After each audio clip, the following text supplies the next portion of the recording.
E fazer tudo o que eu queria fazer. Não me libertei, continua sendo vulgar, galera. Bem-vindos, bem-vindas. Esse é o Tá na Hype. E o nosso programa tá muito especial hoje, né? Tá muito especial. Nossa Rita linda ali.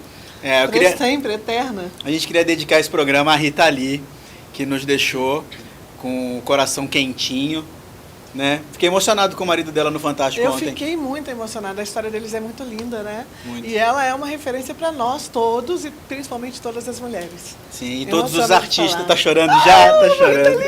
E todos os artistas também, porque ela é um exemplo de resistência, de sátira, de sarcasmo. E amava os animais como eu, como todos, então... Vamos começar o Tá na Hype? Vamos embora. Então, uma homenagem à Rita Lee, aos familiares, aos fãs. Um beijo grande. Muito amor. E o Tá na Hype de hoje, entendeu? Tá bem especial. Tá polêmico. A gente vai falar dos escândalos das casas de apostas no futebol brasileiro. Mas para compensar, a gente tem a lenda das lendas. Vamos receber um convidado mais do que hype. Hype forever. Uma hype forever. Um dos maiores atores desse país, que coleciona hype atrás de hype. Para você ter noção, ele estava no elenco de Vila Sésamo e foi dublador da nossa eterna Ginny o Gênio. Exatamente. E fez muitas novelas. A primeira versão de Mulheres de Areia, Tieta, A Indomada, Corpo Dourado, Império... Gente, tá no ar agora, no Viva, em Força do Desejo e pasmem. É a voz de Deus em Gênesis, na Record. Já adivinhou? Não fala não.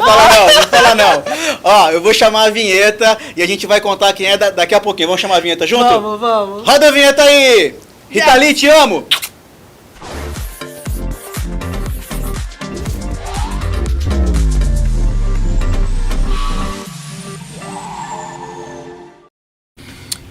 Hype! Tá na Hype, gente, tava com saudade. Esse Tá na Hype tá muito especial. Tá muito especial, né? Tá muito, tô muito feliz, tô muito li. Eu sou muito fã do convidado que tá vindo aí. Eu também, desde sempre, pra sempre. Tô muito chique. Muito chique, né?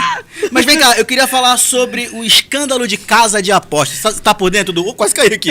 Tá por dentro do rolê? Cara, eu tô sabendo, né? Tá rolando um babado sinistro aí, cara. Sempre rolou essas coisas agora com esse monte de empresa de apostas, as pessoas estão se aproveitando. Então me conta. Vou contar exatamente por quê. Esse escândalo tem a ver com as casas de apostas, mas não é responsabilidade. Eles são as vítimas, né? Eles são vítimas, tanto quanto você que gosta do futebol, tanto você que participa do futebol, joga futebol e curte o esporte. Porque é o seguinte, uma máfia de empresários... Né? Que é sempre assim, né, no futebol. Uma máfia de empresários começaram a comprar jogadores da série... Aliciar jogadores da série B e série A. Bizarro. Para que eles fizessem os scouts dessa casa de apostas. Por exemplo, Giz, se você tomar um cartão amarelo, eu vou ganhar ali, porque eu apostei que a Giz vai tomar um cartão amarelo, eu vou ganhar, sei lá, R$1 milhão na aposta que eu fiz. 10 conto pra eu ganhar 1 milhão. 10 conto não, a gente tá falando de coisa de 80 mil. 100 mil, 150 mil. Para um Bizarro. jogador de série A. É muito triste porque a gente fala de salários milionários no futebol, mas os jogadores de série A, os que estão já bem sucedidos, mas ainda no início não tiveram boom, eles têm um salário menor. Então eles realmente... Eles acabam cedendo, né, pra esse tipo de coisa. E série A, às vezes a gente tá falando, o cara é um jogador de futebol, mas ele não ganha 150 mil por mês. Não tem um salário grande, né? E imagina, então assim, se estamos descobrindo isso na série A, na série B, imagina o que não acontece na série D. Imagina, meu amor, acontece tanta coisa no futebol que a gente não sabe, nunca vai saber, mas isso eu achei muito interessante, porque tá vindo a partir disso uma regularização, né, das casas de apostas, e uma fiscalização, e vai ter muito mais coisa em relação aos atletas, né? E tem uma coisa que eu acho maravilhoso da Polícia Federal, que eles são ótimos de títulos para as investigações. Essa investigação chama penalidade máxima. Acho maravilhoso isso. Tem um roteirista lá na Polícia Federal. O cara é fera. Jato, tem vários. O cara é fera. Muito legal. Operação penalidade máxima. Então, eu acho que assim, Primeiro, é lamentável que isso aconteça É no triste. futebol É. e que as medidas sejam tomadas. Não, é muito bizarro porque tem tudo. Um cartão amarelo, um cartão vermelho, um pênalti, tudo vale nessas casas de aposta. Sim. Tudo é jogado, né? Tudo é investido ali. E aí são 3 vertentes que eu vi, estudei pra gente falar sobre isso aqui. Tem os investidores, tem os atletas e tem os bandidos. Sim. Que Tenso. são os aliciadores. Os aliciadores, tenso. E ameaçam o jogador quando o jogador não cumpre a palavra, né? É. Bizarro, enfim, bizarro. Bizarro 1000 vezes bizarro. Bizarro 1000 vezes. Outra coisa que eu queria falar no programa, mas eu não vou falar porque eu não tô entendendo. Eu vou querer que você me explique, mas só pra alguém tiver aí poder explicar. Esse reality novo, A Grande Conquista, Zona de risco, não é paredão. é zona de risco? zona de risco. Eu não entendi, tinha 70 pessoas, depois saiu Não, 20 é muito- pessoas, no depois saiu, primeiro ontem dia saíram já 10. fizeram uma coisa louca de tirarem 20 pessoas. Eu assisti só o primeiro dia, porque tinha muitos amigos e muitas pessoas que eu trabalho envolvidas, até a Natália. A Natália ficou ontem, a Natália ficou ontem. Graças a Deus, nossa Beijo, Nath. amiga. Estamos na torcida. Mas é um reality que diz que promete ficar, mas tá muito confuso. Tá muito confuso. Eu não consegui ficar, não, assistindo. Chato. Eu ainda tô tentando entender. Vamos tentar administrar Mas quero isso. deixar um beijo pra Mariana Rios, que eu adoro. A Mari tá bem, Tá tá apresentando apresentando muito bem, bem, tá muito muito bem. bem, queridíssima também, atriz, cantora, maravilhosa. Maravilhosa. Gente boa, mineirinha. Mineirinha. Vamos chamar o nosso convidado? Por favor, tô Eu corri porque eu quero falar com ele. Cara, tá faltando um detalhe. Ricardo, tá faltando só um detalhe que eu acho que tu Que não... detalhe? Traz pra gente, por favor, aqui O o que é? acessório novo do Alê. Coloca rápido que eu não posso ficar muito tempo. Pode tirar, Ricardo, pode tirar. Não, bota aqui. É isso aí mesmo agora, galera? Eu virei o peruca? Virou seu Eu peruca. virei o peruca, o Zacarias do programa? Um oferecimento Hélio Silva em frame. Didi! Quer contar pra gente? Didi! Quer contar pra gente? Porque eu tenho que contar, gente. Vou contar. Vou tirar aqui porque eu ainda tô sobre cuidados médicos e eu não posso abafar a minha careca. Não, maravilhoso. O que você tá muito lindo. Eu resolvi normalizar, pô. Eu fiz a cirurgia do implante capilar. E a princípio era uma preocupação, como é que eu ia gravar o programa, se eu poderia vir de boné. Adorei a peruca, obrigado, diretor.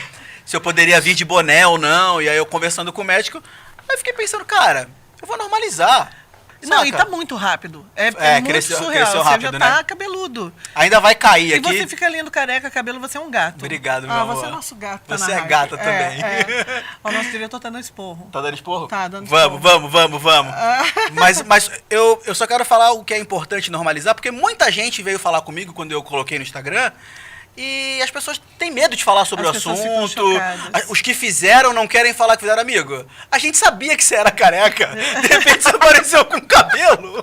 A gente sabe que você fez. Normaliza essa coisa logo. Porra, vamos. Assume, né? Eu tenho orgulho disso, de ti. Também tenho orgulho de você. Vambora, então? Vamos chamar o nosso convidado? E aí, você adivinhou quem é o nosso convidado?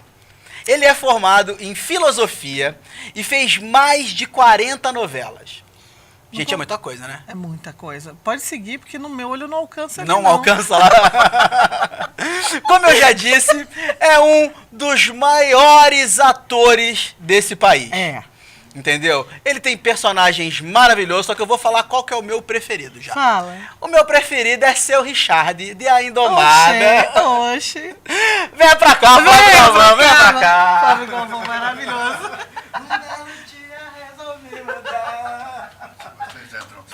Você veio no rolê, veio no nosso esquema. Prazer, amado, te receber aqui. Incrível, obrigada. Bem-vindos demais. Você lá. Eu sou aqui, agora você é lá. Venho. A peruca eu não vou usar porque eu não posso, mas eu vou levar pra joga casa. Ali, ó, joga ali, ó. Vou jogar a peruquinha. Obrigado. Vai usar em casa. Vou no meu momento de lazer. Cara, muito obrigada por você estar aqui. É uma honra pra gente estar te recebendo. Muito obrigado a Você vocês. Eu é gosto incrível. muito. Eu gosto muito desse estúdio aqui porque pertence ao Hélio Silva, que é meu irmão querido de tantos e tantos anos. Tantas jornadas juntos e sempre com bom humor. O Helinho tem uma qualidade que é fantástica, que é, mesmo nas agruras, ele está sempre de bom humor. Ele é um cara incrível. É o nosso diretor. É um privilégio pra gente ter, né? Inclusive, Eles- ele me deixou pequeno aqui nessa cadeira hoje, achei. Não tô baixinho? Não. Hoje eu vim de E Alê. desci mais ainda aqui. Não, pequeno você não está. Careca talvez, mas Careca. pequeno Careca não, eu tô, careca. Mas talvez. por pouco tempo. Foi. Ainda Muito? tá pequeno. Tô pequeno aqui. Levanta e arruma, não É mais fácil, pronto. Pronto. Pronto, agora Agora, sim. agora tô melhor, agora tô melhor. Agora virou o Boni. Mas continua careca. Isso. Vamos? Eu tô emocionada, Tá emocionada gente. com ele? Eu tô. Ô, Você não? belezinha. Gente, não. você é incrível. Desde sempre. Eu sou velho. De geração. Não, olha só, você passa gerações, muitas, né? Minha mãe, minha avó, minha mãe, eu, minhas irmãs, minha irmã mais nova. E você continua o mesmo cara. É, eu tenho uma genética boa, Parabéns. só isso. Mas a cabeça foi mudando. Eu tenho uma pergunta Essa já, é uma agora que pergunta você trouxe, tem uma incrível. pergunta legal. Como é que você foi passando pelas transições da teledramaturgia? Porque elas tiveram, você passou por várias fases, né? Como é que você foi lidando com isso e como você lida com essa entrada da internet agora? Eu comecei na grande escola que é a TV Tupi. Né? A TV Tupi, eu estou dizendo teledramaturgia, porque antes eu já fazia teatro, então tinha um tipo de experiência. E comecei com os grandes diretores, era Walter Avancini, Geraldo Vietri, o Elinho trabalhava conosco na TV Tupi, ele fazia câmera, ele era o câmera 2, eu acho. E então eu passei por uma universidade, a TV Tupi era uma universidade. Trabalhei com as grandes atrizes, com os grandes atores, com os grandes textos. Aí em seguida eu fui para a TV Bandeirantes, também fiz grandes trabalhos na Bandeirantes e já era uma outra linguagem, uma linguagem pós-Tupi, já não era era mais moderna, uma linguagem mais moderna, se bem que eu fiz, na Tupi eu fiz Beto Rockefeller, que já era uma linguagem que modificou a história da televisão brasileira, né? E modificou exatamente porque o Beto era o Luiz Gustavo, e o Luiz Gustavo era um agente modificador das pessoas, ele estava sempre inventando e sempre, né, o Tatá era genial. Depois eu fui para a TV Cultura, onde eu fiz os grandes textos, né? Eu fazia um programa, primeiro eu fiz lá na TV Cultura e na TV Globo, Vila Sésamo, Sim, que sim. também foi o primeiro, eu era o Xuxa. Marco, né? Você era o Xuxa. A criançada corria atrás de você na rua? Corria. Tiveram a infeliz ideia, naquela época, da gente ir no Salão da Criança. Lembra que tinha o Salão da Criança? Não lembro. Meu Deus do céu, você pegou uma boa fase, então. Porque eu entrei no Salão da Criança, eu e Sônia Braga, que fazíamos o Casal de Namorados, e a gente não conseguia sair, era um horror. Então era um programa de muito sucesso. Mas aí eu fui fazer telecontos e teleromances na TV Cultura. E aí eu fiz os grandes textos da literatura brasileira, né, com muita qualidade, porque naquela época a TV Cultura tinha um respaldo do governo, do Estado, então havia dinheiro para a gente fazer grandes produções. E da TV Cultura eu voltei para Bandeirantes, fiz uma novela com Roberto Talma, chamada Sabor de Mel, do meu querido amigo Jorge Andrade. Eu nunca fui amigo de autores. O único amigo autor que eu tive, foi o Jorge Andrade, que era meu amigo querido. Eu conheci ele na biblioteca Mário de Andrade. Que legal. Eu ia lá estudar e conheci ele, a gente batia papo e tal. Conheci o Flávio Rangel lá também, o Manuel Carlos, conheci na biblioteca. Depois de lá eu fui para a TV Globo. Aí na TV Globo virou sucesso, porque lá tudo que você fazia era um sucesso. E aí fui trabalhar com grandes diretores também, com Paulo Ibiratã, com o Boni, que era o nosso diretor-geral, Daniel, Walter Avancini já estava lá. Então, eu passei por todas essas fases, passei Você pegou bem. a evolução da televisão brasileira. Eu segui Inteira. a evolução e chegamos na involução. Exatamente. Agora a gente está Hoje nesse ponto. nós estamos voltando, porque a TV aberta está ficando demodê. Né? Eu acho que mais 5, 6 anos as Big Techs vão dominar completamente o mercado e vão ser nichos, né? Nichos de programação que vão interessar o público. Então nós temos aqui só uma comédia romântica, Aqui nós temos uma coisa mais densa.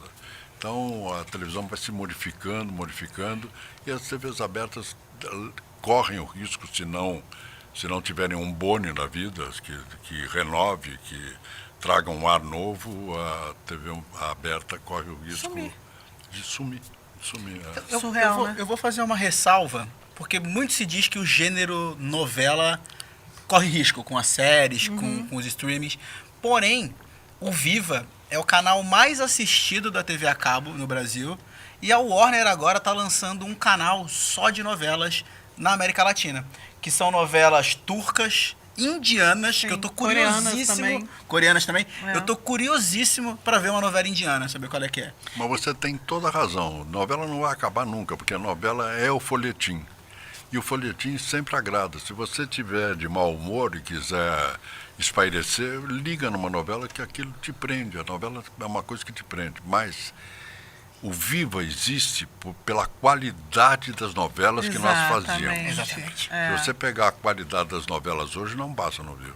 Não passa no Vivo. Eu estou dizendo não a qualidade de atores, nem de atrizes, nem de direção.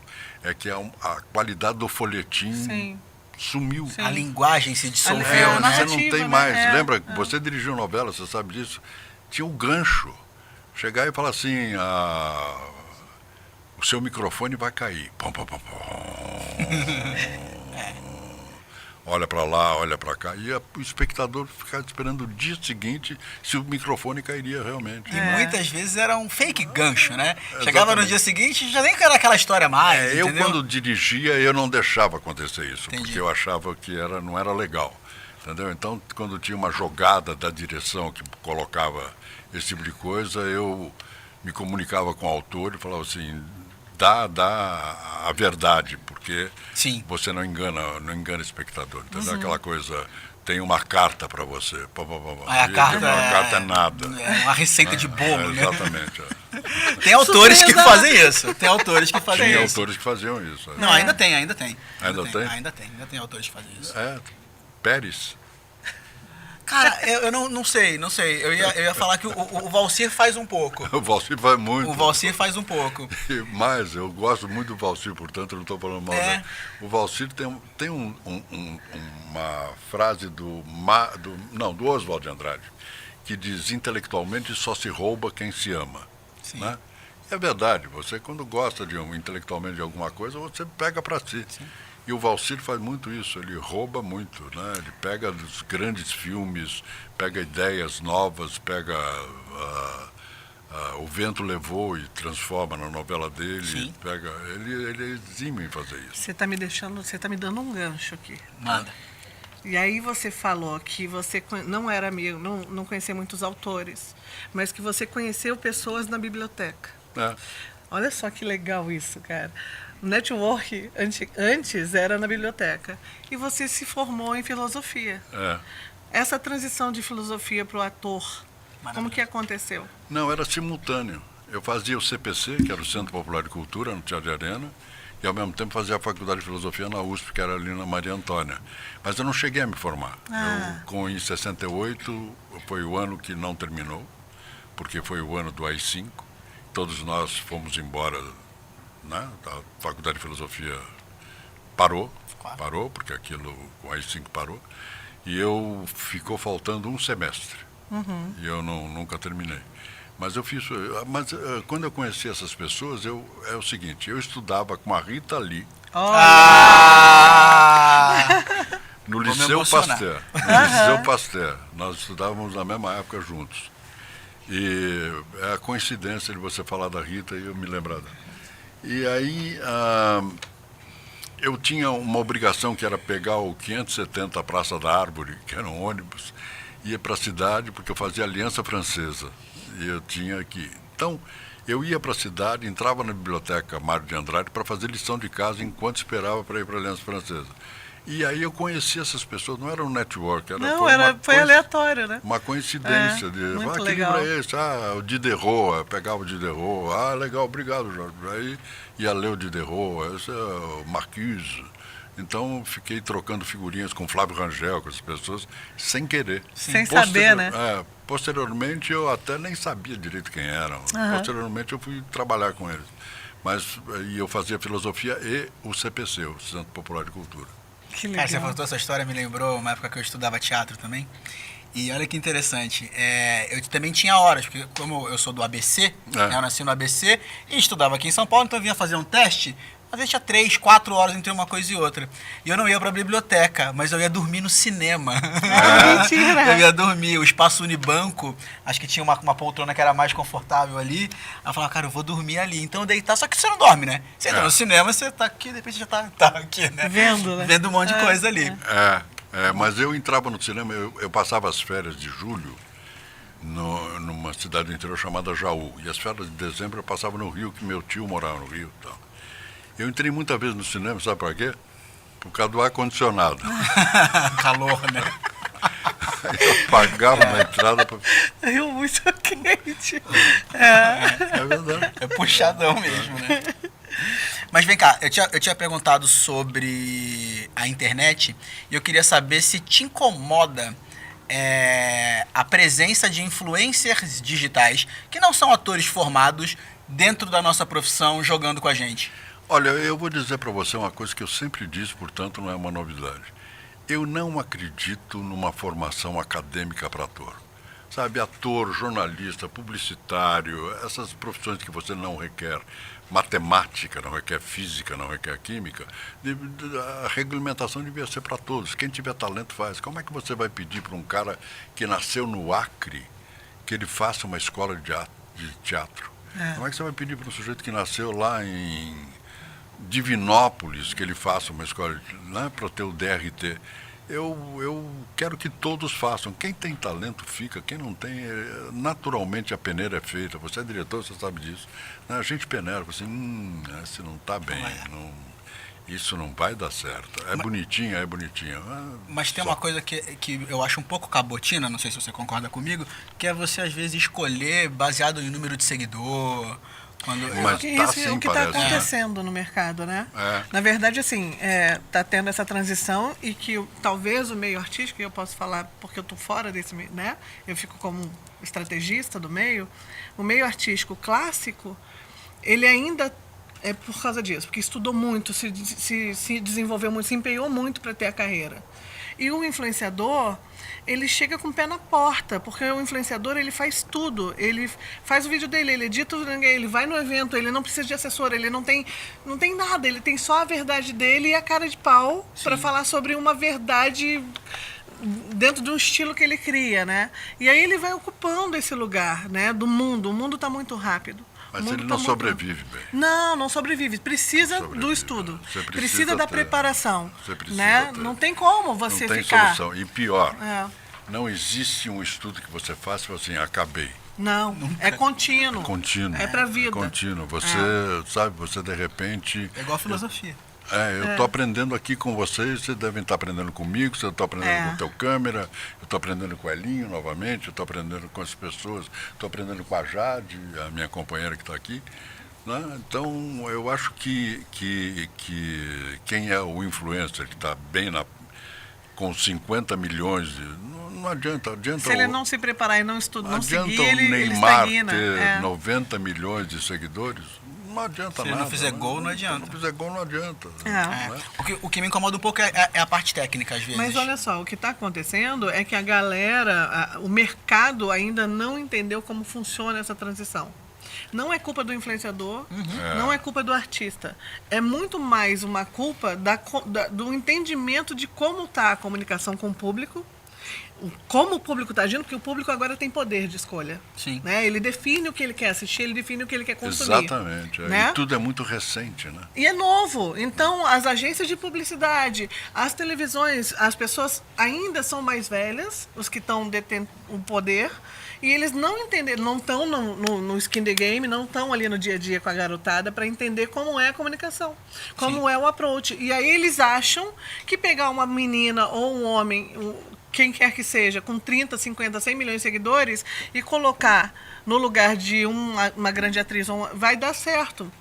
Vai prejudicar aquela menina ou aquele cara, porque não houve uma preparação necessária para assumir aquele lugar. Aconteceu já. Né? E vai prejudicar o produto. E vai prejudicar, porque o público não é vai comprar. O público não vai consumir. Que é o que nós estamos falando antes de começarmos a conversa. Sim. Nós estamos falando que nós somos contadores de histórias. Se você coloca um influencer que não sabe o que está fazendo, que simplesmente colocou lá porque tem 50 milhões de seguidores, ele não sabe que ele está contando uma história e que a importância daquele personagem naquele momento para milhares e milhões de pessoas. Então, para ele é indiferente. Nós temos uma consciência mais... porque viemos de antes. Né? Agora, tem muito ator jovem talentoso aí. Muito, muito. Sim. Sabe, eu trabalhei na Record com alguns atores jovens que faziam meus filhos na novela e tal. Na Jezabel tinha 2 filhos ótimos atores, interessados. E um deles até chegou um dia e perguntou o que é dialética. É muito legal essa troca, né? É muito legal. É legal. É porque o mundo é legal, isso, quer dizer, ele teve a vida curiosidade, a gente estava falando sobre política ou alguma coisa, e ele falou, o que é dialética? E teve um outro ator, que é engraçado isso, não tem nada de mais citar, eu fazia uma novela com o Rodrigo Faro, que é um querido amigo meu, querido. E aí alguém citou Brecht. E aí ele disse, quem é o Brecht? Aí eu também disse, porque a nossa... Você não fez a pegadinha, que era o seu Bertoldo Brecha, da escolinha? Eu fazia essa pegadinha quando alguém falava pra mim, quem é Brecha? Falei, você não lembra da escola do professor Raimundo? Seu Bertoldo Brecha? Aí, eu sei quem que é o Brecha. Eu fazia essa brincadeira. Mas eu acho que essa... sabe, quando me perguntam assim, qual é o sentido da vida? Não que eu saiba, mas para mim... é que Deus nos coloca alguns dons.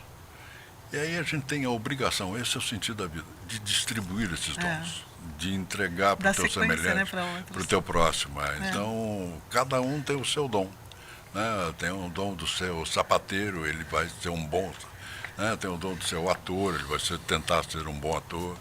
Eu acho que esse é o caminho. E, por enquanto, com essa coisa da internet, a gente ainda está tateando, vamos ver onde é que dá. Mas as séries estão vindo aí, os streamings estão acontecendo, as pessoas estão fazendo... Eu acho que tem um problema em dividir televisão de cinema. As pessoas estão querendo muito fazer cinema em televisão e, às vezes, não funciona muito, porque o cara lá que mora num grotão da pobreza, tem uma televisão de 15 polegadas, 20 polegadas e não entende aquela linguagem e tal. Então a gente devia ser um pouco mais sutil, sem ter essa coisa rocambolesca. Por isso que eu acho que o Viva faz tanto sucesso, porque ele faz a boa novela. Boa novela sem essa coisa. Sem Hollywood. Eu fiz novela, não vou dizer qual, porque seria deselegante da minha parte, mas eu fiz novela que de vez em quando eu via o geral. Era um videogame, porque tinha tanto efeito especial, tanto computador, que parecia de repente um videogame. Eu vi a novela do Valcir agora, também aquele sol com aquela terra vermelha, fica muito recortado, não precisa muito disso. É bonito, mas às vezes eu estou vendo a novela comendo um omelete, eu quero só ouvir o texto. Exatamente. Porque na verdade é a história que vai prender, né? Exatamente. Muito mais é a história e como os atores entram nos personagens para contar a história, para ter a conexão com quem está assistindo, né? Porque o sucesso da novela é quando você olha para a novela e fala, cara, parece comigo, essa menina aí, essa atriz aí, essa personagem parece comigo. Esse personagem né? Sou eu, ou então é o meu pai, é o meu tio, é um amigo, não sei o quê. Quando você cria essa conexão, então quanto mais verdade tiver, melhor. Nós estávamos comentando antes, eu e ele, sobre o que é o nosso trabalho no teatro. Ele como diretor, eu como ator, diretor. Nosso trabalho no teatro, basicamente, é fazer com que um espectador, que seja um só, saia daquela sala de espetáculo com a cabeça modificada. Que você tenha condições de modificar aquela cabeça, que você faça ele crescer de alguma forma. Eu me lembro que eu era amigo, só até hoje, do Boris Casoy. E o Boris Casoy me disse uma vez no SBT, falou assim, você sabe que o teatro modificou a minha vida? E como foi? Não, eu era um menino que estava lá, não sabia direito o que queria, e de repente eu fui ver a Cacilda Becker, é uma atriz muito importante. Fui ver a Cacilda fazer um espetáculo, e a partir daquilo me despertou a curiosidade intelectual sobre as coisas e tal. Então a Cacilda tinha essa qualidade de modificar a cabeça das pessoas com o espetáculo que ela fazia. Você lembra a primeira peça que você viu? A primeira peça que eu vi? Primeira peça de teatro. A primeira peça que eu vi foi a peça que me falou assim, eu vou fazer esse negócio. Eu também. Qual foi? Você lembra qual era? Eu lembro, Diário de um Louco com Rubens Correia. Ah, que legal. Maravilhoso. Foi a primeira peça que me... Falei, nossa, eu ficava assim... Eu vou contar um segredo que não é segredo. Eu já assisti a peça 14 vezes. Olha, Gostou mesmo. Era uma coisa... Tinha quantos anos, você lembra? Eu tinha 14. Olha. Que legal. 14 anos. e qual foi a tua peça? Eu tava na escola, eu devia ter uns 9, 10 anos, e teve uma apresentação de um monólogo Memórias Póstumas de Brás Cubas Brás Cubas. com Cássio Escapim. E ele era o Nino do Castelo Rá-Tim-Bum ali. É. E aí todo mundo queria ver o Nino. E quando eu vi ele fazendo Memórias Póstumas, era ele sozinho em cena, com o microfone na testa, ele fazia todos os papéis, narrava. E se tiver bem, lhe dou um piparote. Exatamente. E aí eu falei, cara, eu quero ser que nem esse cara aí quando eu crescer. E aí também fui fazer teatro com 13, 14 anos. Mas ele escolheu um bom livro, hein? É. Porque a memória, clássico. porque o Machado... Ele fazia muito bem. Eu me lembro que ele. Que eu não era criança, né? O E aí Cássio é quando ótimo. ele começa num caixãozinho. E aí eu falei, é póstumas, porque ele morreu. Aí que eu fui entender o título da peça. Ah, Porque é isso, né? Ele revelou. ele conta o que era em vida. E em imagens, né? Em Ali. imagens, né? E aí eu falei, cara, eu quero E ser o um contador Cássio de é história. muito bom ator. Maravilhoso. Muito bom ator. Maravilhoso. Depois eu vi ele fazendo Quando Nietzsche Chorou, que é uma peça excelente. Ele fez uma peça com o Paulo Otran, que era ele e o Paulo, que era Eu vi também. era um judeu e um cara que vendia um seguro para ele, uma coisa assim. Eu esqueci o nome da peça, mas eu vi também. Tem uma pergunta pra vocês dois. Pará. Manda ver. Meu Para o programa, ímpar. minhas regras. Para o ímpar. Ímpar. Foi par, nenhum dos dois. Ímpar. Par. Tcharam! Vai ser primeiro. Para. Qual é a preferência, né? Ou se não há preferência? Dirigir ou atuar? E qual a diferença disso para um grande ator? Para mim, o atuar é fundamental. O atuar é onde eu exercito realmente a minha imaginação, onde eu posso ser o outro, né? O dirigir é agradabilíssimo porque eu consigo mexer naquelas peças no sentido bom da palavra. Ou seja, eu pego um ator que está indo por um caminho que eu acho que não é bom e trago ele para cá, eu entendo de câmera, eu sei como é que eu posso deixar uma pessoa grandiosa, né? Você coloca uma câmera de baixo para cima, o cara fica grande, fica imenso. Coloca uma câmera de cima para baixo, ele fica pequeno. Então, essa coisa... Pode ferrar ou pode deixar a pessoa pode Deus, deixar, né? Não, essa psicologia da câmera é muito importante para nós, né? É. Qual é o ponto de saber- vista, né? O olhar. É o olhar do buraco da E fechadura. você saber quando tem um traveling lento, aquela coisa iraniana, né? Vai lentamente, né? Uma vez eu estava fazendo uma novela chamada Tieta, aí o diretor de TV, que é quando você vai lentamente com a câmera no traveling, no carrinho, ele fala assim, vai na manteiga. E era um câmera novo que não fazia novela e tinha uma manteigueira em cena. Eu falei assim, Ah, mentira. Mentira. Maravilhoso. ele foi na manteiga. Maravilhoso. Tem uma outra história que tem uma atriz chamada Cristina Prochaska. Maravilhoso. Conta essa história que é maravilhosa. E aí o diretor da TV fazendo um carnaval, apresentar o carnaval. Você fecha na Prochaska. Aí. Ah, mentira. Não. Verdade. Fecha na Prochasca. Não, eu não vou. Fabi tá morrendo de rir lá atrás. Fabi adora essas histórias. Mas é verdade, essas histórias são verdade. Então, ser diretor é muito bom porque você consegue ver o espetáculo, né? Agora, eu não abro mão de ser ator, não abro mão. Eu sou um diretor razoável, acho que sou um bom diretor, acho que fiz alguns trabalhos. Corpo Dourado é um trabalho que eu me orgulho. Eu adoro Corpo Dourado. É um trabalho que eu me orgulho como diretor, me dá muito trabalho. Eu saía da gravação, ia para a edição, saía da edição, ia para sonorização, sabe? Não tem vida, né? Não tem vida. É não aquele tem vida, produto não e tem aquela vida. imersão. Mas Você era bom. atuava também. Atuava Atuava também, também, era é verdade. ator também na novela. E fiz trabalhos em Portugal como diretor, fiz trabalho na cultura como diretor. Então eu gosto de ser diretor, mas eu não abro mão de ser ator. Não abro mão. E tu? É a fase. Se eu tô dirigindo muito, eu sinto falta de atuar. Se eu tô atuando muito, eu sinto falta de dirigir. Aí é de época, depende muito, assim. Mas eu confesso que o poder da direção, o controle do produto final, eu gosto muito. Mas a criança A gente gosta atua. e tem medo. É. Porque é uma responsa. É muita responsabilidade. É muita responsa. É. Agora também essa... não sei Sobretudo se quando a Bárbara Eliodoro era viva, eu morria de medo. É verdade. É verdade, mas também tem uma coisa que você como diretor tem esse poder, mas ao mesmo tempo você tem uma fragilidade que você não sabe o que vai acontecer. Porque ser ator e ser diretor são escolhas. Se você escolhe errado, meu compadre, está errado. Não tem solução, não tem como voltar atrás. Sabe? Por isso que o casamento entre o ator e o diretor tem que ser muito legal, porque se eu errar, você vai me falar, você vai me ajudar.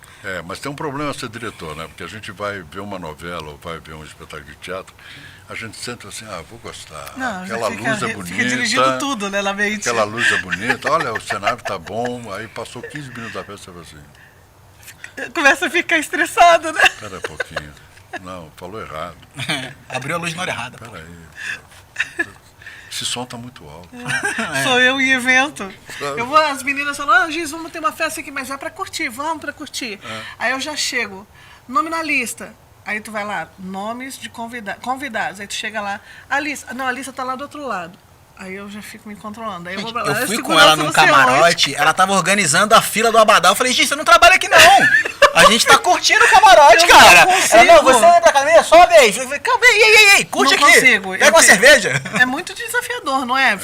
Tu tá de espectadora do que tu domina ali, né? É tenso.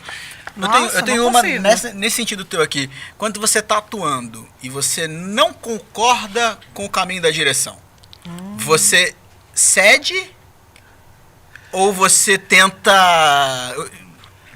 Cedo. Cede. Cedo até o momento em que não compromete a Teu minha trabalho, estrutura. a tua entrega. Né? Eu te dar um exemplo. Eu fiz uma peça em que queriam que eu colocasse uma peruca. E era simplesmente um desejo... Ele ri. Você fala a palavra peruca, o meu diretor aponta pra mim e ri. Ele foi embora. Era uma mania do diretor de colocar peruca em quem ele achava que poderia ser... Aí era uma coisa política, de direita ou esquerda e tal. E eu falei, não, isso vai esquentar minha cabeça. Aí isso eu não cedi. O resto, tudo que ele pediu, eu cedi. Sim. Mas isso não, tem algumas coisas que comprometem o teu trabalho. Se eu começar a ficar me coçando em cena, eu perco o personagem. Né? Então, distrai.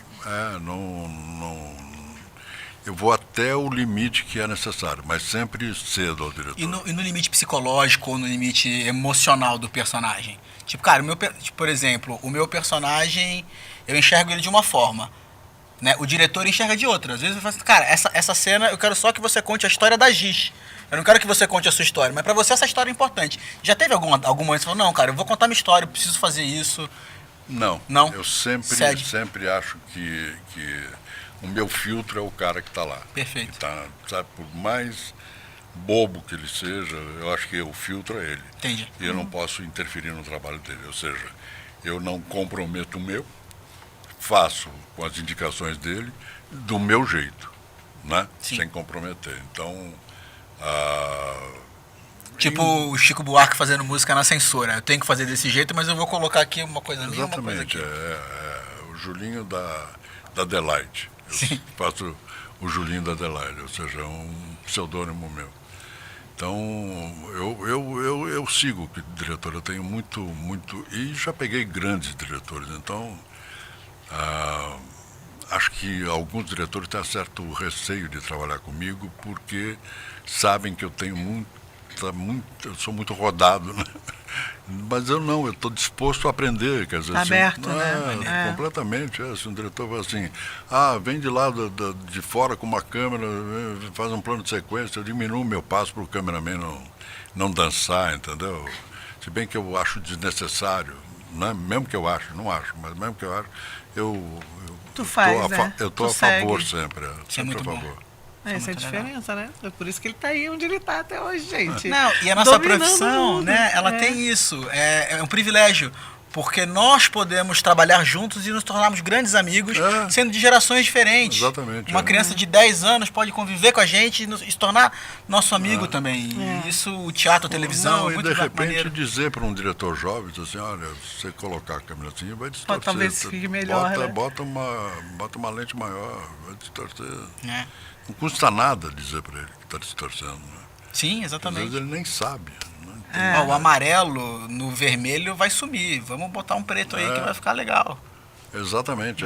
Quantas vezes na TV Globo eu mandei trocar de roupa atrizes porque vinham com a roupa que se confundia com o cenário. Não, mas eu não quero tirar. Mas eu não estou fazendo isso com maldade, filha. O que acontece é que você e o cenário vão ficar uma coisa só. Ou seja, é uma questão Vou de perder paleta. textura. Paleta. A paleta, ó, o cenário é azul e você está com uma roupa azul. Eu vou ficar com a tua cabeça. Então vai lá e bota. Por favor, né? Eu tinha aquele grupo todo de homem azul, né? Os Blue Men, Blue né? Man Group. né? Exatamente. Imagina que situação. Eu tenho uma dúvida, eu tenho uma pergunta pra fazer, assim. Porque tu viveu todas as etapas, né? Que um ator e um diretor pode ter vivido e ainda está vivendo. Como para um homem fica na mente essa transição de ser um grande galã e virar um pai ou virar um avô como ator? A Isso mexe de transição mais alguma difícil, forma? de verdade, a transição mais difícil foi virar de diabo Deus. Pois é, conta sobre isso. Inclusive, Conta já sobre traz isso que eu quero saber, que você teve que sair do país? Não, isso é uma coisa que o William Correia, que era o âncora da TV Cultura, inventou. Eu contei para o William Correia, a boca pequena, eu falei assim, William, a novela fez tanto sucesso que eu cheguei para o Daniel e falei assim, olha, eu vou passar 15 dias, 20 dias em Nova York, porque eu não posso botar o nariz na rua. Qual era a novela? Ela chama-se Corpo a Corpo. E tu era o diabo. Eu era o diabo. E aí ele espalhou isso, e as pessoas acham que eu tive que sair do país. Não, eu fui viajar para As pessoas na rua te odiavam porque tu era o diabo, Me era isso? amavam. Te amavam? Ele Jura? é pré-Lúcifer. Você que vê a série Lúcifer, acha o Lúcifer o galã. Isso aqui. O Ele Lúcifer é maravilhoso, já era o ele diabo já- antes do Lúcifer. Lúcifer existiu por causa dele, hein?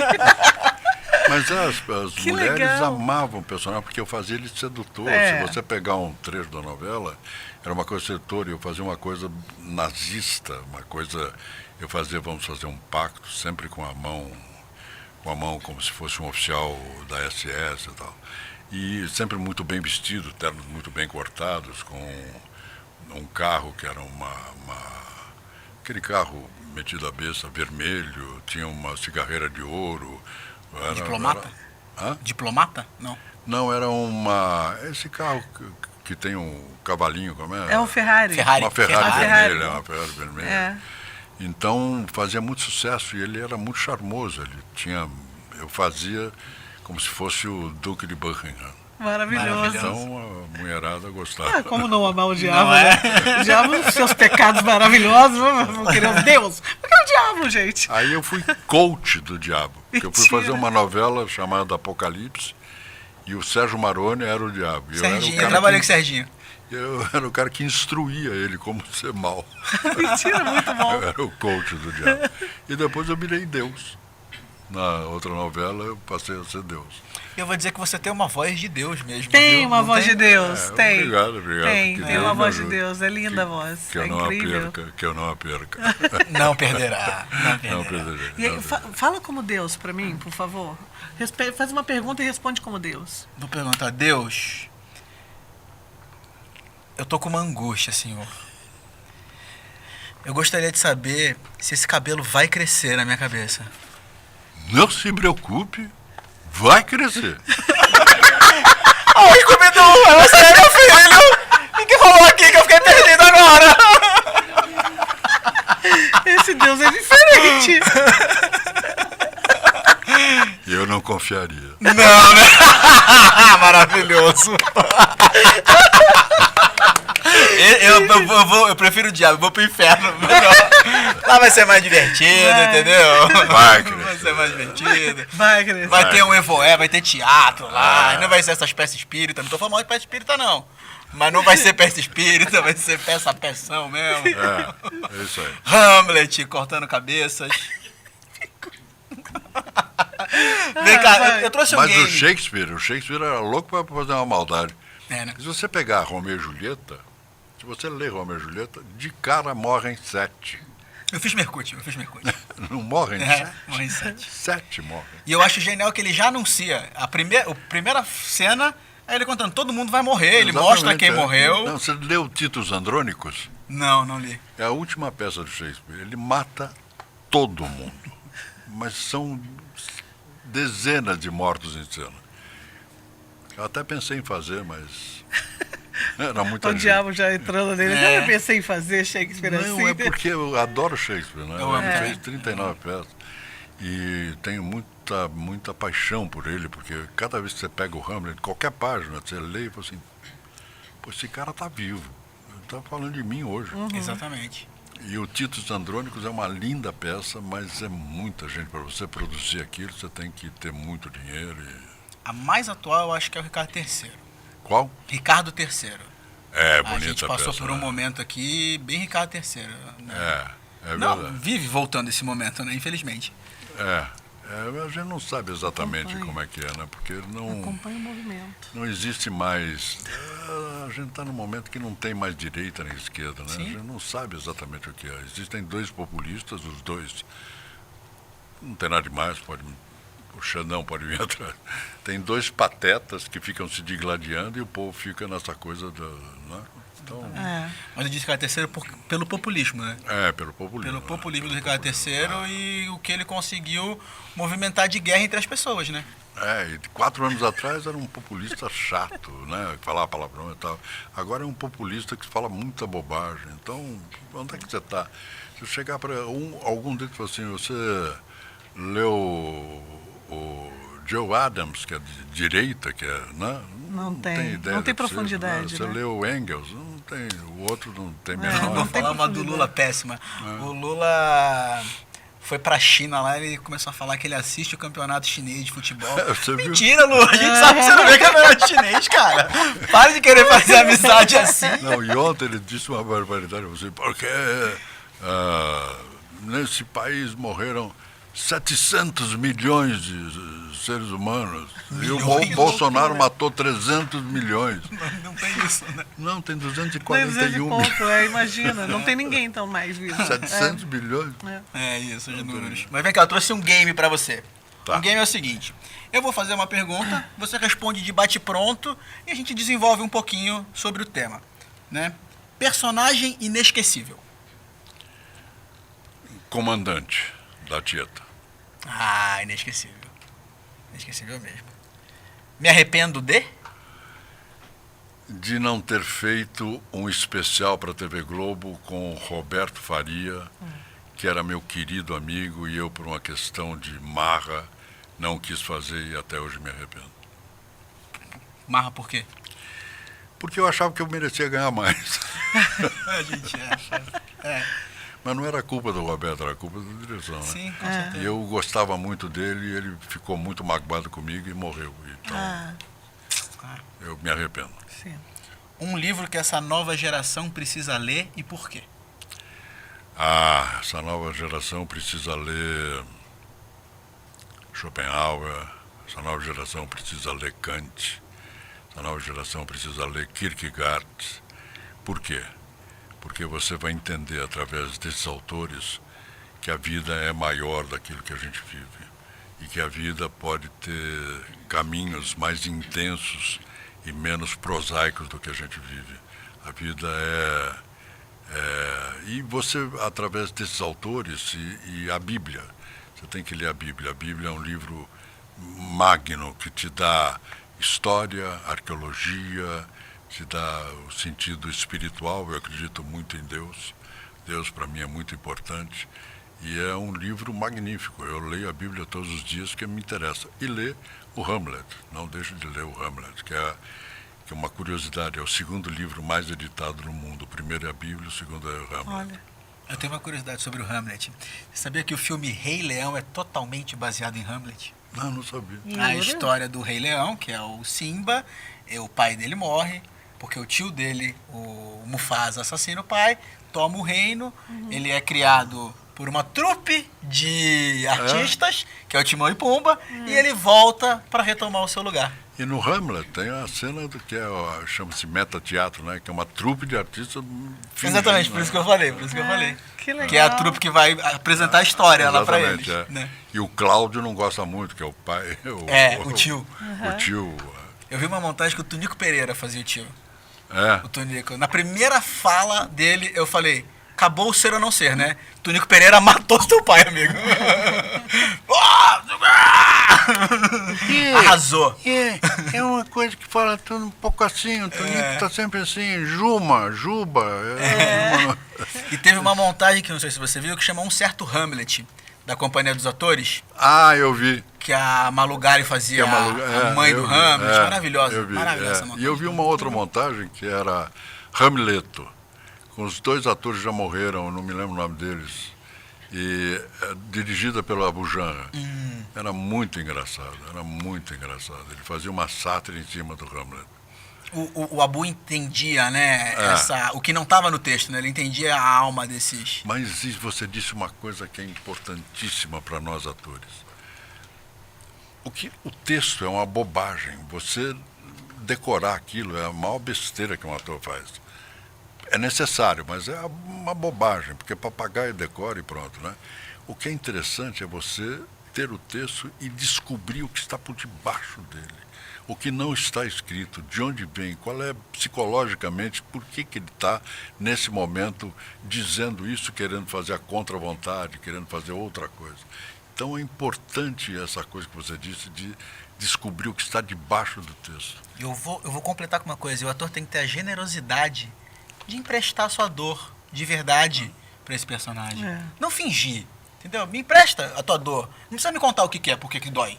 Mas me empresta nesse momento aqui, que eu preciso dela. Mas de preferência, se você tiver a dor do personagem, é melhor. Sim. Sabe, se você se envolver tanto, se você cavocar tanto o personagem e tiver o personagem inteiro, porque eu acredito na pesquisa, eu não acredito em sair na rua e virar mendigo. Eu acredito que você pesquisar, você é um mendigo. Entra, né? Você entra nele. E aí, se você tiver colocar para fora, conseguir colocar para fora a dor que o personagem sentiu, é bom. É interessante. Se você não conseguir, vai lá na memória afetiva e pensa no cachorrinho teu que morreu e começa a chorar. É verdade. Excelente. Aguinaldo Silva. Gênio. Um gênio. Sabe tudo de novela, entende do ser humano, entende dos meandros do folhetim, um gênio. Gosta de série? Quais? Olha, eu vejo pouco séries, eu sou mais aquele cara que fica na leitura e fico nos documentários, mas a série que eu fiquei fascinado, que não existe outra igual, é uma chamada Breaking Bad. Maravilhosa. O Breaking Bad é moderno, né, é inteligente, sabe que foi feito em filme, né? Aquilo é um kinescopado, eles fizeram em 16mm e kinescoparam. Então é muito bem, e os atores são magníficos, né? Não tem um ator que não seja surpreendentemente magnífico, né? Você faria um bom Sr. White. Eu gostaria de fazer. O casting é bom, faria bem. Eu gostaria de fazer. A arte, para mim, A arte, para mim, é o agente modificador das pessoas, né? Qualquer arte. A arte pictórica, quando você fica 30 minutos olhando uma obra de arte, é porque aquilo está mexendo no teu coração, na tua mente, na tua alma. Então, quando você vê um balé que te emociona, que você vê aquela menina rodopiando no mar e você fica emocionado, ela está te modificando. Então, a arte é um agente modificador. Perfeito. Maravilhoso. Perfeito. Eu ia perguntar alguma história da Rita Lee também, que estava aqui, mas você já falou que estudou com ela? Eu estudava num colégio chamado Liceu Pasteur, mas era separado meninos de meninas. Então eu a via assim na saída, na entrada e tal. Depois eu voltei a encontrar a Rita Lee, a última vez que eu a vi foi dentro de um avião. Estava ela e o Roberto e a gente, tudo bom, tudo bem, Flávio? E lamentavelmente ela se foi. Agora vocês, sabendo que eu estudei com a Rita, sabem a minha idade. Mas podiam ser séries diferentes, né? Não é. Não, mas agora entregou minha mulher. Não, mas eu estudei com o Roger, sabe o Roger do Traje a Rigor? Aham. Ele estudava. Estudava lá? Mas 10 anos depois. Tá. Então, como eu saí do pré-primário até o terceiro clássico, ele devia estar na primeira série, eu estava no terceiro Ó. clássico. Que massa. Que isso? O Hélio me dando O Hélio é coisas aqui. maravilhoso. A gente faz 100 pontos, você reparou? A Aqui gente vai no flow aqui. A flow. gente vai indo. E aí na ele nossa vai se vibe. comunicando com coisas aqui. Mas aquele chicote que ele tem na mão, eu acho meio perigoso. Né? Ele não é bravo, não. Ele não é bravo, não. Não É pra tipo ver, mãe, né? Ele doma que a você. criança faz uma Já arte, vi a ele mãe só- levantar aquele chicote? a mãe tira o chinelo, assim, mostra o chinelo. Ela não joga o chinelo, mas ela só Você não mostra. notaram Hélio. que eu falei 2 vezes desculpe? Falou. Ah, Só por causa do Hélio, né? Claro. Olha o olhinho. Você falou de mãe. A sua mãe não dava com chinelo, a minha dava. Ah, não. A minha, eu tinha a marca minha- de Raider a no minha braço. jogava o chinelo só. E Ela o não pior dava. é que elas tinham uma pontadinha. Acertava. Acertava. Tu falou de relho. A minha avó tinha um relho de sei lá quando, que ficava atrás da porta da cozinha. Minha avó gaúcha, já não tá mais com a gente. E aí o lance era o seguinte, a gente passava todas as férias em Porto Alegre. Somos 4 irmãs, né? Eu sou tipo Rita Lee, sempre fui, né, a pessoa fora da caixa. Então eu fazia muita arte. E convencia minhas irmãs a seguirem comigo no rolê. A minha avó só fazia assim, atrás da porta. Aí a gente via aquele relho enorme, sinistro, tá? Caraca. Couro trançado com aro de ferro, com as pontas todas, tipo medieval a parada. E mesmo assim você não parava. Não, quieta, né? eu era arteira, mas ela só mostrava, mas só mostrar era A desesperador. única coisa que você errou foi o sotaque. Atrás da porta. Como é que é o sotaque atrás? Atrás da porta. Atrás da porta, guria. Por que tu não pega lá, guria? Capaz? Não é? Vá lá. Vai lá, te Vem mete. cá, a gente tá tendo que encaminhar pro final. Ah, E eu ia perguntar do Vila Sésamo, mas eu acho mais legal a gente entrar no tema do que faremos com Walter, a peça que você estava em cartaz. Ah, E que saiu vai agora. voltar em setembro, certo? Deve voltar em setembro. A peça é uma peça argentina muito interessante, feita por um cara chamado Joe Campanella. Esse Joe Campanella é o cara que inventou uma série americana chamada Law and Order, que está na 17ª. Maravilhosa. É conhecidíssimo. Eu sou Maravilhosa fãzaço. a série. Ele é o diretor do Law and Order. E foi o cara que ganhou o Oscar para a Argentina, porque eles têm Oscar, eles têm Papa, eles têm campeão do mundo. Eu odeio ele. Mas eu entrei nesse assunto. O que a dramaturgia contemporânea argentina tem de diferente da nossa dramaturgia contemporânea? Eles produzem, né? Primeiro eles têm uma livraria em cada esquina, então eles são muito cultos e tal, e eles produzem muito material. Eu já fiz uma peça anterior argentina chamada A Nona, que é de um cara chamado Coccia, Gilberto Coccia, uma coisa assim. E era muito interessante. E essa peça que eu fiz do Walter, do Campanella, ela é interessante porque ela comenta, ela dá a entender que o etarismo é uma coisa constante nos dias de hoje. Você chega numa idade, te jogam fora. Não é que te tiram, te jogam fora. Então ela é importante por esse lado e ela é importante porque você vê, numa reunião de condomínio, que é uma coisa chatérrima, você vê como as pessoas se digladiam, né? Como as pessoas querem demonstrar poder umas sobre as outras. Tá? Verdade. Então essa coisa não pode reunir 6 pessoas. Sempre vai ter um que vai complicar a situação das outras 5. Então a peça é muito ácida, que tem um humor muito ácido, mas muito engraçado. As pessoas riam muito. O Elinho foi ver e ele riu pouco porque ele está com vontade de ir no banheiro, então ele tinha medo de rir. Ficou atrapalhando. Ele ficou segurando, porque senão ele podia cometer um engano. Mas depois em casa ele riu bastante, ele me contou. Então. Infelizmente eu não assisti, mas muitos amigos assistiram e falaram que o dinamismo, a dinâmica da peça é sensacional. Era uma coisa muito rápida, muito... Tem uma pergunta. Esse período todo de muito sucesso, de muitas conquistas, muitos trabalhos incríveis, o que ainda falta de sonho para ser realizado? Todos. Todos os sonhos, todos os sonhos. É. Eu tenho o sonho de fazer ainda O Mercador de Veneza, Maravilhoso. que é uma peça que eu acho que eu estou na idade para fazer. Tenho o sonho de dirigir uma série, tenho o sonho de fazer outros trabalhos em teatro, tenho muitos sonhos. O Rei Lear, você gosta? Rei Lear eu gosto, mas é já muito feito, né? Muito feito. Eu quero fazer o Mercador para dizer que não é uma peça que tenha preconceito antissemita, mas sim uma peça sobre as pessoas poderem usurpar dos outros as coisas que eles têm. Então a peça ela é mais interessante pelo lado humano e não pelo antissemitismo. E o Shakespeare usava o antissemitismo. Tem uma cena no Mercador que ele fala assim, mas eu tenho o mesmo olho que você, eu tenho a mesma pele que você, eu tenho o mesmo pulso, eu tenho a mesma vontade, eu tenho a mesma inteligência. Eu quando vou no médico, é o mesmo médico que você vai, por que eu sou diferente? Né? Então, essa peça me toca o coração. Me tocou aqui também. Incrível. Incrível. Incrível. A gente tem que preparar para o nosso final. É setembro, né, que volta a tua peça? Talvez seja setembro. Eu não Já sei tem se teatro? eu volto, Não, né? porque eu tenho outros planos. Projetos. Mas a produção deve voltar. A produção é do Léo Mijorim, que é um Queridíssimo. menino Grande querido. amigo Léo. queridíssimo. Eu fui stand-in de Léo Midiorim já. Ah, que bom. Eu fiz toda a nudez será castigada. E a gente era Serginho, né? O que terminava currado pelo ladrão boliviano. Nessa época as pessoas ligavam pra minha casa e era só assim, eu pegava o telefone, que era telefone fixo, né? As pessoas, hombre!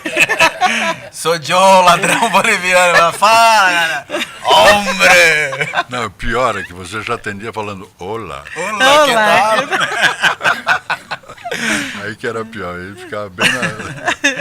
E foi aí que eu conheci Léo e viramos grandes amigos. É um querido. E é um querido amigo e um excelente produtor, sabe? Se você um dia for convidado, vá trabalhar com ele, porque ele é um homem de teatro, que vive para o teatro. E a gente tinha no elenco pessoas fantásticas, mas eu particularmente vou citar só uma pessoa que me aquece a alma, saber que ele existe, porque os grandes atores estão indo embora, mas ele está ainda aqui e merece todo o nosso respeito, que é o Elias Andreato. Ah, sem dúvida, é um dos maiores diretores desse país. Exatamente, um grande ator, grande ator. Trabalhar com ele foi um privilégio para mim e uma sacanagem, né? Porque ele soltava uma coisa, eu respondia outra. Muito rápido, né? Os dois. Uma troca muito grande. A minha né? companheira, que ia comigo sempre, ela ficava esperando as bobagens. Já sabia, né, que ia Elias vir. dizia para mim que eu respondia para Elias. Mas no último dia ele ganhou de mim. Mentira. Verdade, porque eu chegava e falava assim, nossa, que corpo, ele fazia uma mulher. Nossa, que corpo fantástico, era uma droga, né? Corpo é um monumento. Chegava perto dele e falava, olá. Eu falei assim, a voz de Deus. Que sacanagem. Eu falei, Ele falava assim, você trabalhava na Tupi? Eu falei, trabalhava. Eu era menina. Eu falava, menina moça. Eu falava, era. Aí no último dia ele falou assim, eu era de menor. Ai, que sacanagem. Aí eu não tinha. Eu não tinha resposta, né? Maravilhoso. Ele tá né? ganhando. Vou fazer outra com ele. Tem que fazer pra terminar, né? Ele Muito é bom, maravilhoso. cara, muito bom. Vem cá, pessoal, tá na hora de agradecer. Quer puxar os agradecimentos? A você que está aqui com a gente, comenta, curte, compartilha. Acompanha a gente nas redes sociais também, @TaNaHype oficial. No TikTok, no TikTok, Instagram, no Twitter. Twitter. Eu queria agradecer aqui o pessoal da Frame. Dizer que se você quer fazer o seu podcast, venha fazer o seu podcast aqui na Frame, que você vai melhor ser... estrutura. Você não tem... Você tá vendo a gente? Você vai ser tratado com muito amor, carinho é aqui. isso. Tenho agradecimentos, sim. Tenho agradecimentos pra Jade, né, sua parceira que vem aqui. Obrigada por ter vindo. Pra Ana, pra Camila, da Casa Noble, certo? Casa Noble Imobiliária. Bem-vindas. Meu querido amigo que veio lá do Rio, o mineirinho mais carioca que eu conheço, Júnior. Obrigada por você estar aqui com a gente. E é isso, nós somos Fabinho, te amamos, Fabinho. nosso diretor junto com Elinha Silliman. nosso showrunner. É o cara que escolhe a porra toda. Um beijo para as meninas que trabalharam aqui, Rafa e Giovana também, nossas queridas, e nosso time lindo. Nosso time tá na Que hype são aqui, Frame. incríveis, incríveis. incríveis. E obrigada. Obrigada milhões de vezes por tudo que você é e já entregou na arte pra gente e por tudo ainda mais que você vai entregar. Muito obrigado a vocês. Uma honra ter você aqui com a gente. É um prazer brincar aqui, falar bobagem, dizer besteira. Ser livre, né? Fazer o que quiser. Dizer coisas importantes ou ouvir coisas importantes. Muito obrigado a vocês. Eu não vou despedir de todos, porque ela já despediu. Seria uma repetição. Então eu agradeço a todos, especialmente a vocês dois e ao Elinho, que é meu irmão querido, de tantos e tantos anos e tantas jornadas juntos. Muito obrigado a vocês todos. Muito obrigado de verdade, do fundo do coração. Eu que agradeço. Sou um grande fã do seu trabalho, um apaixonado. É sobre isso. E obrigado à minha companheira que veio me acompanhar, porque agora ela não é muito companheira, ela é meio cuidadora mesmo, né? É gata, né? E ela tem um podcast também, né? Ela tem um podcast. Qual é o nome do teu podcast? Momento Arte e Cultura. Momento Arte e Cultura, segue aí. Específico para arte e cultura. Nós Ah. falamos só disso. Maravilhoso, sucesso. Maravilhoso, e é muito importante falar sobre isso. É. E eu vou, de novo, toda vez eu falo quando alguém fala arte e cultura, agradecer a volta do Ministério da Cultura, que é muito importante. pra gente. Exatamente. O Ministério da Cultura fazia falta para todos nós. Não é só o pequeno ator, o pequeno empresário, é o grande empresário. Você tem que ver grandes espetáculos. Eu fui ver um espetáculo agora que eu recomendo a vocês, chamado Misery, que está no Tuca, com o Marcello Airoldi. É um grande espetáculo. E se não tiver o Ministério da Cultura, eles não conseguem fazer rodar. aquilo. Consegue. Não conseguem. A porque conta não fecha. tudo é muito caro. O Ministério da Cultura proporciona a nós todos, independente de quem é o ministro, quem é o presidente, sabe? Ele é importante para a cultura brasileira, porque os governos passam, mas a cultura vai se solidificando cada vez mais. Então, parabéns ao Ministério da Cultura por ter dado a nós todos a possibilidade de fazer grandes espetáculos, grandes musicais, grandes óperas, grandes bailados, tudo, não só os pequenos espetáculos, não só a pequena literatura, mas a grande literatura, sabe, os grandes pintores. O Ministério da Cultura é fundamental para todos nós.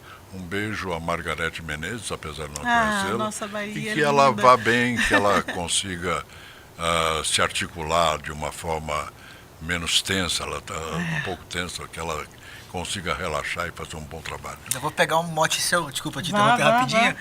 que já que você disse que a Argentina está um pouco à frente, porque eles produzem, com o Ministério da Cultura a gente vai conseguir voltar a produzir. E talvez São Paulo volte a ser novamente a terceira capital dos musicais Exato. no mundo. Né? Que Exatamente. Isso, era um Exatamente. título que eu tinha muito orgulho de falar. São Paulo é o terceiro, veio Nova York, Londres, Londres. né? Londres e Em depois São Paulo, São Paulo. maravilhoso. Arte e cultura é vida, né?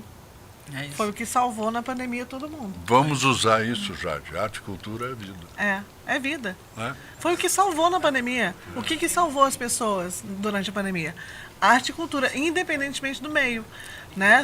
A internet proporcionou que a gente tivesse espetáculos em casa e tudo mais. Então salvou muita gente. Inclusive, fica ligado que a secretária de Cultura do Estado de São Paulo, Marília Marton, vai estar aqui sentada Em com a breve gente. com a gente aqui. A gente vai fazer várias perguntas que precisam. Tenho até medo desse programa. Sou super sincera. A vou ter que primeira controlar pergunta eu aqui. tenho para você. É. Vai entrevistar ela? Vamos. Vamos. Você pergunta, não é um pedido. Me dá um dinheiro aí. Maravilhoso! É sobre isso. Eu trouxe um poema e o Hélio já me jogou uma peruca aqui. Eu vou fazer de peruca. O meu Vai médico, fazer de peruca? meu médico não permite, mas eu vou fazer o poema de peruca. É. Vamos lá. Cuidado. Tem que ir com carinho Cuidado aqui. com essa cabeça. Cuidado. É. Não vai de peruca, não. Pode pedir. Pode tirar a por favor. peruca? Tira a peruca. Tá Não, só faz a horrível. foto, só Sabe, faz a não, foto, não é tira. por isso. É porque pode fazer Pode mal para a estragar, operação. né? Tira a peruca. Vou tirar a peruca, vou tirar Pode a fazer peruca. mal Pode pro- fazer mal, lógico. Mó trabalheira. É verdade. Ficou verdade. dias sem dormir. Por causa de uma deitado. piada merda. Um ator é assim, gente. Uma piada merda põe tudo a perder. O poema, vamos lá. Vamos lá, o Me dá a poema. peruca. Deus me proteja da sua inveja. Deus me defenda da sua macumba. Deus me salve da sua praga. Deus me ajude da sua raiva. Deus me imunize do seu veneno. Deus me poupe do seu fim. Deus me poupe do seu fim. Deus me acompanhe. Deus me ampare. Deus me levante. Deus me levante. Levante. Deus me dê força. Deus me perdoe por querer. Que Deus me livre e guarde de você. Deus, fala amém, por favor. Que Deus esteja convosco. É uma música de Rita Lee, Rita. Rita Forever. Rita Forever. Forever. Deus na nossa frente. Deus na nossa frente. E o diabo também. Eu gosto mais desse aí. Esse aí fala minha língua. Obrigada, gente. Obrigada, pessoal. Essa Obrigado tá na por ter vindo. hype. Tá na hype.